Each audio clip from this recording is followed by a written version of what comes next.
देखिए साहब, युद्ध के बादल छा रहे हैं। जो हमने आपको दिखाया है वो है पिछला युद्ध, 1971 का युद्ध। सेकेंड लेफ्टिनेंट अरुण खेत्रपाल परम वीर चक्र 21 साल की आयु पे वो शहीद हो गए थे। ठीक है साहब, मेरे बैचमेट थे, मेरे जिगरी दोस्त थे, और ये एक मेरा हम्बल ट्रिब्यूट है उनको।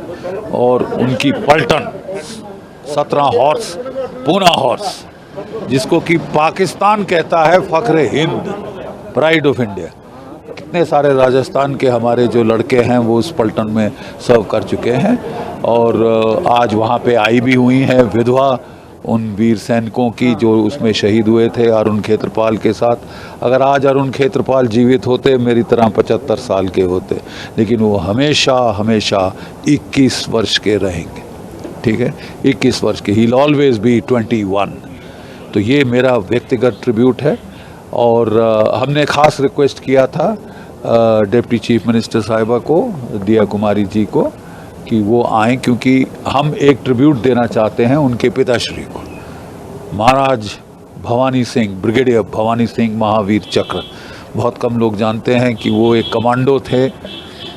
वो आराम से महलों में रह सकते थे, पोलो खेल सकते थे, पार्टियां अटेंड कर सकते थे। पैरा कमांडो में गए, 10 पैरा कमांडो, और जो जौहर उन्होंने 1971 में दिखाया, वो डीपेस्ट रेड 80 किलोमीटर पाकिस्तान में घुस के तबाही मचा दी। ठीक है, और बगैर खरोच के वापस आ गए, मार मूर के गदर मच गया था पीछे। तो हमारी बड़ी ख्वाहिश थी कि हम इन कमांडो किंग, ये हमारी अगली प्रस्तुति है जो हम करने वाले हैं, तो इसके लिए हमने उनसे रिक्वेस्ट किया था कि वो भी इसे देखें। हमारी जो शैली है युद्ध को दर्शाने की, उनको आइडिया हो जाएगा। तो एक व्यक्तित्व को, जैसे कि आपने इस पिक्चर में देखा, जो भाई है वो अपने भाई के बारे में बात कर रहा है, so that flashes out the narrative, flashes out the this thing, एक ह्यूमन फेस देता है इसको, और ये बहुत ज़रूरी है प्रोत्साहन के लिए।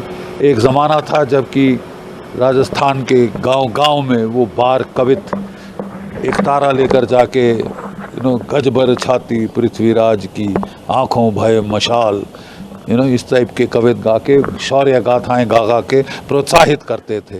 तभी हमारी शौर्य की परंपरा जीवित है, और अब शौर्य दिखाने का समय आ गया है।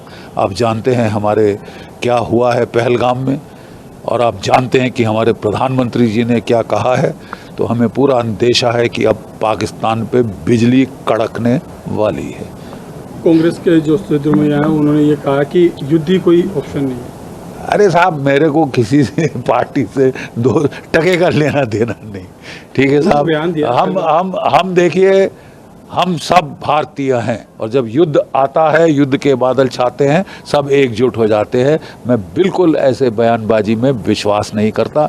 बहुत बहुत खेद की बात है, अगर आपने हमारी विधवाओं को रोते देखा है, हाँ, टेलीविज़न के ऊपर, अपने 6 दिन की शादी हुई है और लाश पड़ी है हस्बैंड की। अबे कितने लाशें गिराएंगे हम इस तरह की यार? कब तक हम ये चुपचाप सहेंगे? आप कह रहे हैं कि मर जाए तो मर जाए साहब, हम तो जिंदा हैं। अरे तुम चुल्लू भर पानी में डूब के मर जाओ। ऐसे मौके में अगर आपका खून नहीं खौलता, तो ये खून नहीं, पानी से भी बदतर है, नाली का पानी है।